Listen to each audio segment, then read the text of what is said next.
Nails Next Top Nail Artist Top 12 Time-Lapse and Tutorial by Hotpinkzebrapolish.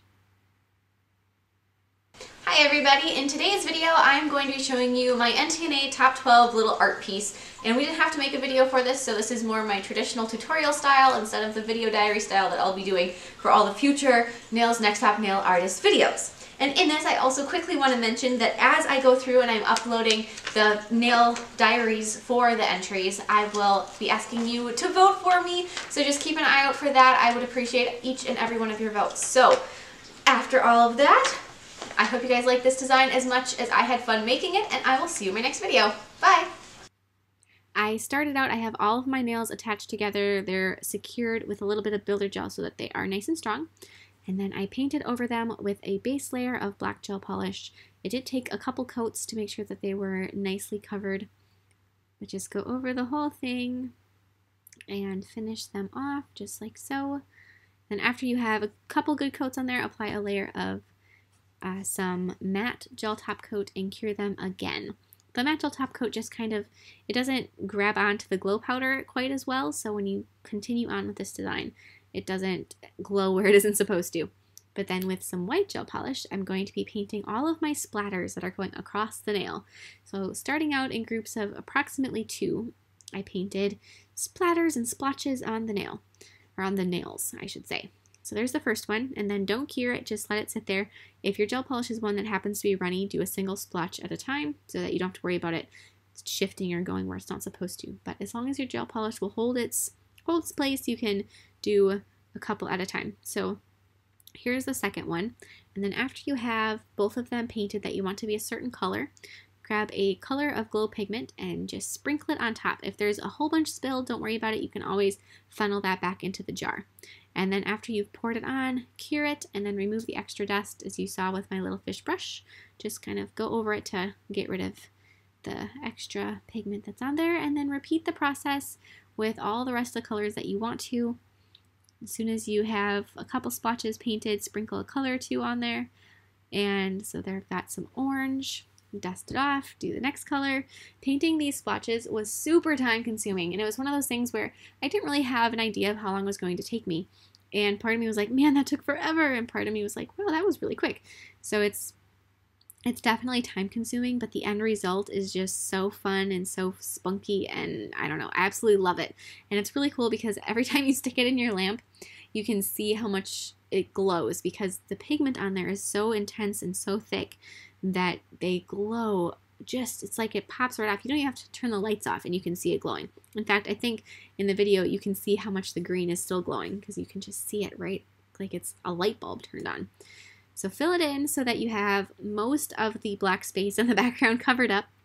So fill it in as best as you can and just keep adding colors. Use every color that you have available to you if you want to. And so here's the last 2 that I did, and this will be yellow. So there's that one, and then here's another little one.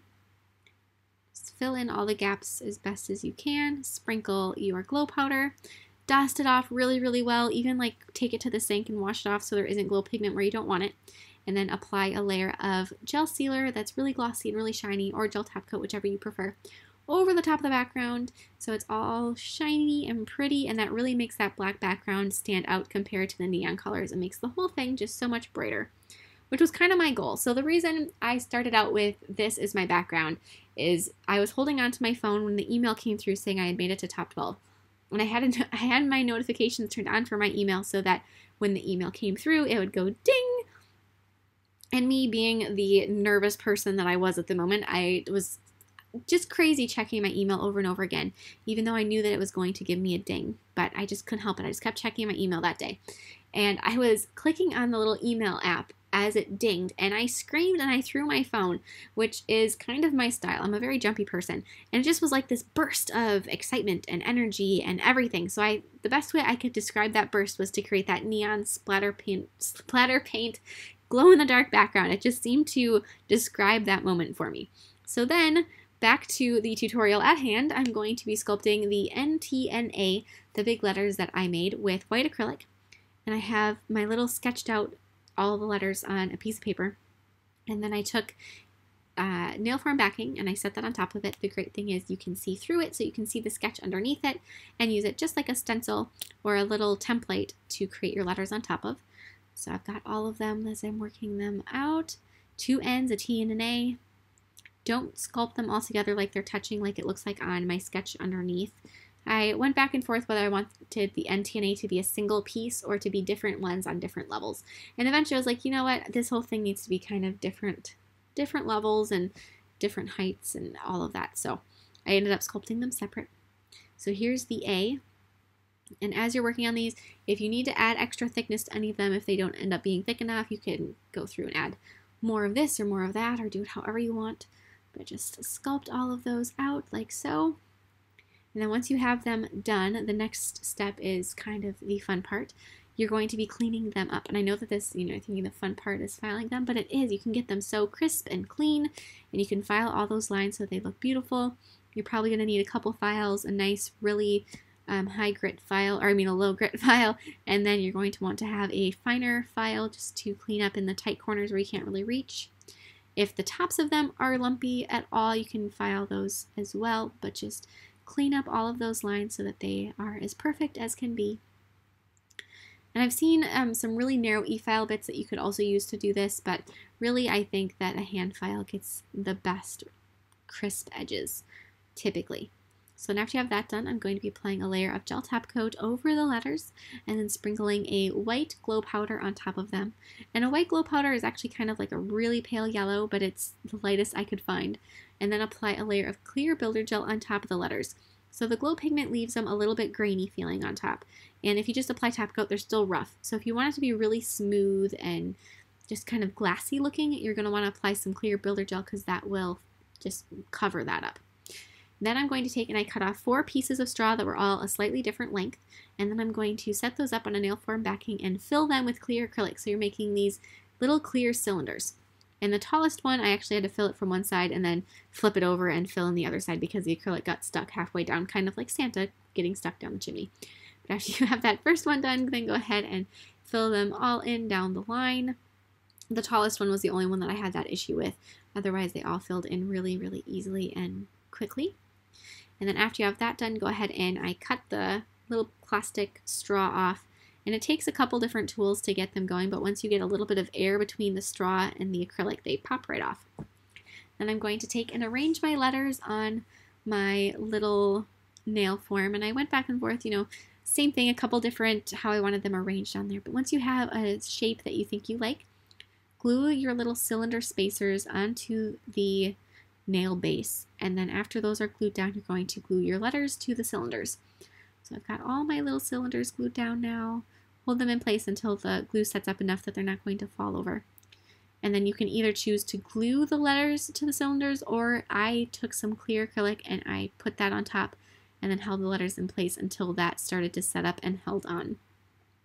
So there's the A, and then add the last N, just like so. And it's hard to tell from the top view the different heights on them, but the letters definitely have this crazy 3D effect to them just because it looks like they're popping out from the background, kind of like a 3D movie.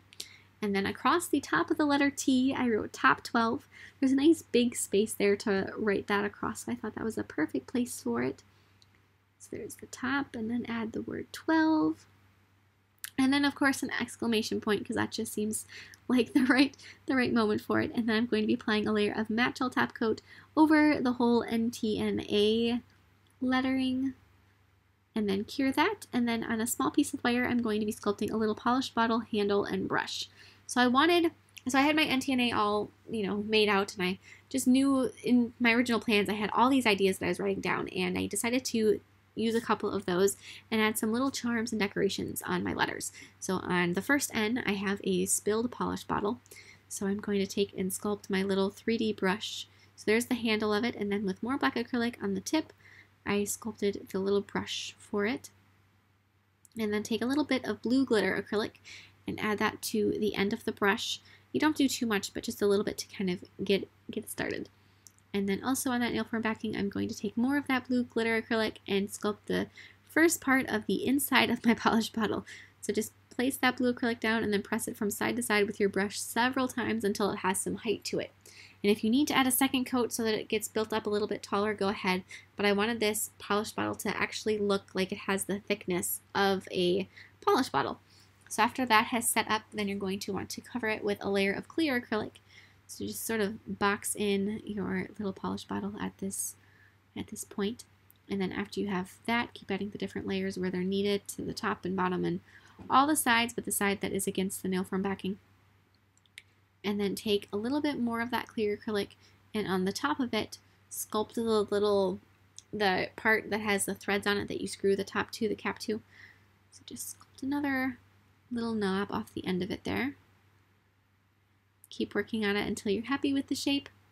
And then also on a nail form backing, I sculpted a paintbrush. So the paintbrush is on the second end and it's upright, so you want it to be 3D all the way around.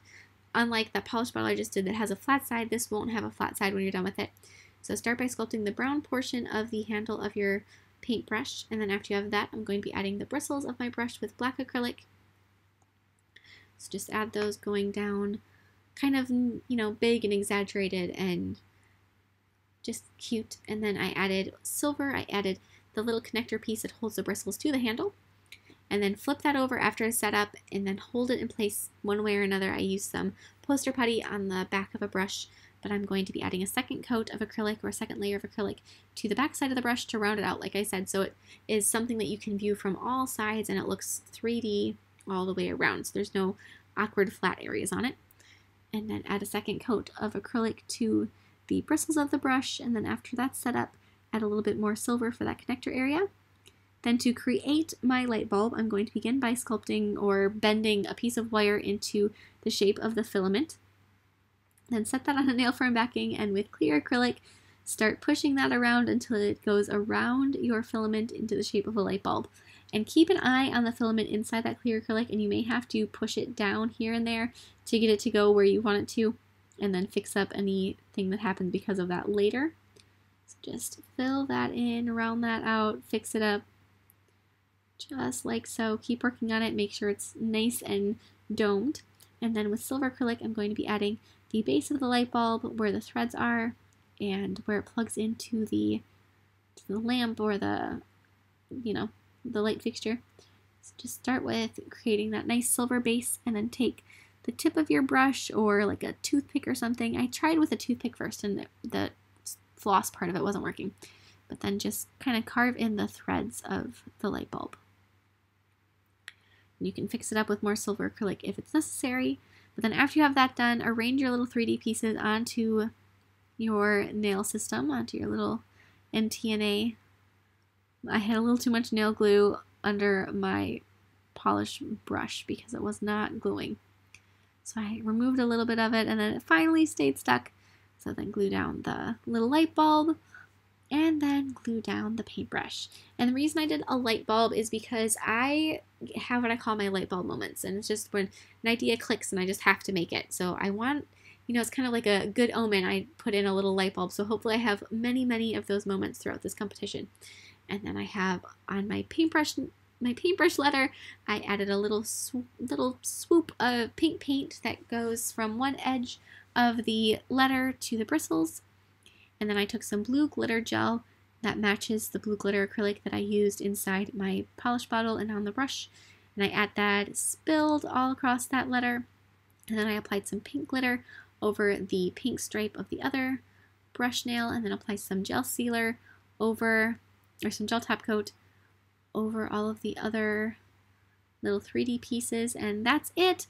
I had so much fun creating this, and I thought it was such a perfect task that they had us do that really just kind of gave us an opportunity to express what we were feeling in the way that we know best, through our art as artists. So definitely check out all the other top 12 artists and what they did. Everybody in this challenge and in this competition has done a phenomenal job all the way back from the top 24. It's been a great expedition of artistic skills across the world. So I'm so happy to be part of it.